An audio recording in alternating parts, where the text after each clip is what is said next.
Les normes de genre, c'est un concept central pour parvenir à l'égalité. Souvent, les enseignants disent, si je veux faire de l'égalité, il suffit que je fasse de la bonne pédagogie différenciée. Oui, mais ça ne suffit pas. Il va falloir aussi passer par ce concept de genre qui suscite de réelles résistances.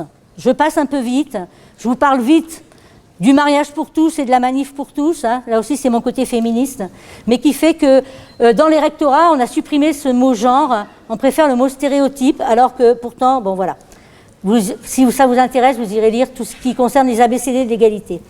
Alors, au cœur de ce processus inégalitaire, il y a des normes de genre, voilà. Et qu'est-ce que c'est ce concept de genre? C'est un système normatif assimilé dans le sens commun à un guide de bonne conduite à adopter pour être reconnu en tant que femme et homme. Dès qu'un enfant naît, si c'est un garçon ou une fille, on va l'éduquer en ce sens, hein. C'est la fameuse phrase de Simone de Beauvoir, on ne naît pas femme, on le devient. Voilà. Ce système va légitimer en les naturalisant les inégalités de sexe. Voilà. Alors, de ces normes, on va passer aux préjugés, aux stéréotypes, hein. Le cliché 1, c'est que les filles en EPS ne sont pas motivées, sont peu rapides, mais elles ont de la méthode. Du coup, mythe de la complémentarité des sexes, c'est bien de faire des groupes mixtes et de mettre des filles avec les garçons, parce que les filles, elles vont expliquer aux garçons comment monter un spectacle, quoi. Et puis elles vont leur dire de répéter. D'accord? Et puis, cliché numéro 2, les garçons en EPS, ils comprennent plus vite, ils aiment gagner, mais il faut un peu les contrôler. Voilà. Alors, donc, des normes, ça c'était le versus enseignant. C'est-à-dire que quand on fait cours, on est avec ces normes et du coup on a des préjugés, des stéréotypes, d'accord, qui existent dans la société, donc voilà, on les a. Et chez les élèves, on a aussi ces normes et on a ces préjugés, ces stéréotypes. Donc les filles, elles vont nous dire, le rugby, c'est pas pour nous, le dévers en escalade, c'est trop dur, le numéro de cirque, il faut qu'il soit joli avec de la souplesse et bien chorégraphié, et on aime bien jouer ensemble. Et les garçons, ils vont nous dire, la danse, c'est pas pour moi, si je réussis le dévers en escalade, je suis un homme, un vrai, le cirque, c'est l'exploit avant tout, et il faut gagner. Alors, le genre, c'est également un outil d'analyse permettant de repérer et comprendre les mécanismes inégalitaires. Je vous laisse réfléchir à tout ça.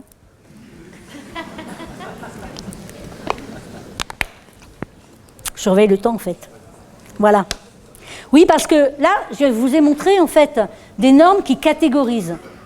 Et, en fait, on voudrait ne pas catégoriser. Sauf que c'est parce qu'on va faire des catégories et qu'on va, avec ces catégories, analyser ce qui se passe, qu'on va pouvoir comprendre pourquoi il y a de l'inégalité et pourquoi on peut parvenir à plus d'égalité.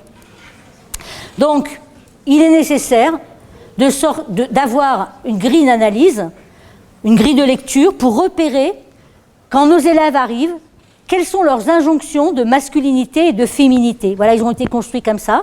Et alors, je vous ai mis une flèche au milieu parce qu'il y a tout un continuum. Il n'y a pas une masculinité, il y en a plein. Voilà, il n'y a pas une féminité, il y en a plein. Mais ce qui est intéressant, c'est d'avoir les extrêmes. Voilà, alors vous voyez les masculinités, force, dépassement, hein, voilà, je vous laisse lire.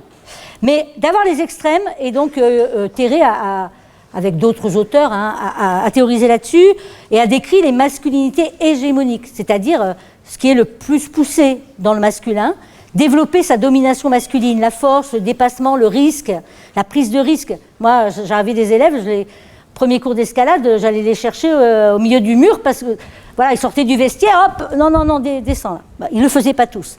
L'hétérosexualité et la domination. Et chez les filles, la sensibilité, le contrôle de l'image corporelle, l'hétérosexualité, la dépendance. Donc vous voyez qu'avoir cette grille de lecture, ça veut dire qu'à un moment donné, peut-être, ces injonctions de masculinité et de féminité peuvent empêcher d'apprendre nos élèves et que pour leur permettre d'apprendre mieux, il va falloir mettre une forme de pratique scolaire qui bouge un petit peu ces lignes. D'accord ? En résumé de ce que je viens de dire d'un point de vue théorique, voilà, on a un contexte masculin de l'enseignement, on a ce mythe de la complémentarité des sexes qui fait qu'au passage, j'aurais pas le temps de développer, mais en EPS, il y a un terme qui est plutôt employé, c'est le terme d'équité plutôt que le terme d'égalité, des enseignants peu conscients du problème professionnel, un déficit de formation continue. En formation initiale, on commence à en avoir un peu, hein, en lien avec les études de genre, et enfin, une recherche le plus souvent ignorée ou méconnue. Voilà. Alors, comment construire ces formes de pratiques scolaires mixtes et égalitaires ? Voilà, alors, Je reviens toujours à mon idée de ciblage. Pour moi, c'est la première condition pour parvenir à de l'égalité. Et puis, moi, il me semble que ce qui est important aussi, c'est d'aller un petit peu plus loin et de parvenir à toute une éducation à l'égalité avec nos élèves. C'est-à-dire qu'on puisse avoir un débat sur ce droit à l'égalité avec nos élèves, mais je ne vais pas leur faire un cours de féminisme, je vous rassure. On va avoir un débat au cœur de la pratique et on va avoir un débat sur des questions de passe décisive. C'est ça qui va nous permettre de débattre. 3 conditions, toutes simples. Des groupes mixtes avec un projet collectif et une ambition. Donc là, l'ambition, ce sera que tout le monde soit tireur, filles comme garçons. Deuxième condition, c'est le système d'aide et de contrainte pour cibler l'objet d'enseignement et sortir de ces injonctions de féminité et de masculinité. Vous avez vu, les filles, bon, elles étaient sur le terrain un peu perdues, on ne les a pas vues trop jouer, bon, elles sont plus dans la coopération, les garçons, vous avez vu, ils sont beaucoup dribbleurs, et puis ils jouent un peu tout seuls. Bon, même s'il y avait quelques passes dans ma vidéo, là, c'était pas aussi flagrant que ça. J'avais pas le temps de vous montrer, j'avais une vidéo avec que des garçons qui jouent entre eux, que des filles qui jouent entre elles. Là, c'était vraiment flagrant. Des dribbleurs fous qui jouent tout seuls. Et donc, au passage, travailler sur l'égalité filles-garçons, c'est travailler pour les filles et pour les garçons. Et puis, une rotation stricte des rôles dans le groupe. Voilà, alors je vais faire une illustration donc, en basket. C'est inspiré de 2 articles, donc de Bruno Marié et puis de Delegue et Véricelle, parce que pour travailler sur l'égalité, c'est effectivement mettre la paire de lunettes de genre, mais c'est aussi avoir des convictions didactiques, donc à lire la littérature didactique, parce que on est en train d'apprendre, voilà. Mais je m'inspire d'eux, je vais faire des petites choses un peu différentes et je vais vous expliquer comment. Voilà ma feuille de match, donc ils sont par 4. Vous avez vu que le A, là, donc c'est une feuille de match, les 4 vont différer, donc le A c'est grisé puisqu'il est secrétaire du match, et en premier il prendra la parole pour débriefer. Et puis on a B, C, D, voilà. La première mesure qui est prise par Bruno Marié, c'est que le premier panier marqué vaudra 10 points et que le deuxième vaudra 2 points. Voilà, c'est tout bête, mais au bout de 2 ou 3 séances, les élèves ils commencent à comprendre que c'est peut-être pas mal si tout le monde peut être tireur. La deuxième mesure, c'est la fameuse passe décisive vers l'avant. Alors Bruno Marié, il la donne à tous les élèves. Moi, je vais faire un peu différemment. Alors la passe décisive, c'est quoi? C'est si un élève part en zone avant qui a été délimitée sous le panier, reçoit une balle et tire, il ramène 5 points à son équipe. Alors moi, je vais un petit peu changer le truc. Je vais mettre un joueur chapeau. Je vais désigner à chaque match un élève qui aura un chapeau sur la tête. Mais c'est la même règle. D'accord? Et cet élève qui aura le chapeau sur la tête, pendant 5 minutes de match, eh ben, il devra faire des passes décisives en zone avant. Voilà. Ce qui est un petit peu différent, c'est que justement, on va avoir un phénomène de répétition. Et quand ce sera la fille qui n'a jamais tiré, ben elle, pendant 5 minutes, va falloir qu'elle aille vers l'avant, récupérer la balle, tirer. Et au bout d'un moment, ça va commencer à rentrer. D'accord? C'est une étape, ça veut dire qu'après, on enlèvera cette règle du chapeau, de manière à ce que tout le monde puisse aller vers l'avant. Et bien sûr, c'est ce que je travaille dans mon objet d'enseignement. Alors, on va voir ce que ça donne. Donc là, lui, c'est un garçon. Elle, c'est une fille, avec son chapeau rose. Ce n'est pas moi qui ai attribué les chapeaux. Voilà. Alors, évidemment, c'est moi qui filme, donc c'est très mal filmé. Ah, elle est un peu... Ouais, elle cherche à essayer d'avoir la balle. Super.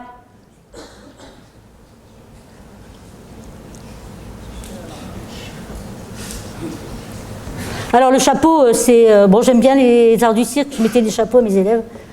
C'est d'une part pour vraiment que l'élève soit investi d'un rôle, mais également, il me semble qu'il y a une question de visibilité pour les autres.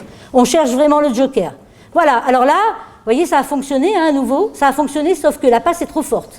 Donc, dans ce travail-là, il y a aussi la question de l'interaction. Et dans le débat...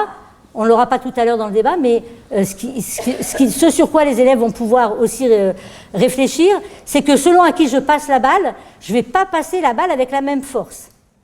Donc voilà, en gros la situation, vous voyez, rien d'exceptionnel. C'est bon. Sauf que ça ne marche pas tout le temps. Voilà.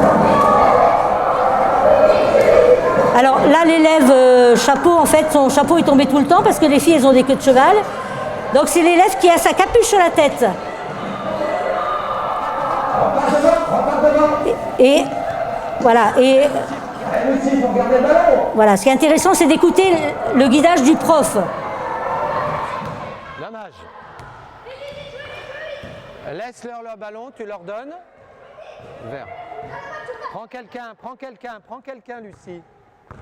Voilà. Ouais, bien les verts. Voilà. Repars devant, Lucie. Repars. Et regarde en même temps. Il faut que tu regardes tes joueurs. Cherche à te démarquer. Oui, cherche à te démarquer. Ouais. Voilà. Voilà, donc vous voyez que la situation, ça marche pas magiquement. Là, à un moment donné, si l'enseignant, cet élève-là, l'avait pas encore compris, ou alors elle avait compris qu'il fallait partir devant, mais elle part sans regarder le ballon, donc elle a le ballon dans le dos. Hein. Voilà. Par contre, là, vous allez voir le moment de débrief des élèves. Comment ça se passe quand ils débriefent, avec un protocole strict de celui qui prend la parole en premier, c'est celui qui a tenu la feuille de match. Et ensuite, il y a un ordre, on suit l'ordre de la feuille de match. J'ai trouvé que le match il était pas mal parce que Julien et Lénie ils ont vachement fait des passes à Valentine. Du coup elle a marqué 10 points parce qu'elle a marqué. Ah non, elle a marqué à la fin un panier. On a 31. Voilà, c'est pas toi de parler en plus. C'est la personne qui avait la feuille de match qui s'exprime. Donc là, je suis obligée de faire respecter le protocole parce que le garçon, il veut lui prendre la parole. Et c'est bien, elle ne sait pas faire. Ah si. Elle a marqué un panier, j'en ai marqué un, ça fait 20 points. Donc 20 points. Mais j'ai des vidéos où les filles se laissent faire. Alors, toi, tu étais joker. Oui. Qu'est-ce que tu en as pensé? Comment t'as fait ton rôle?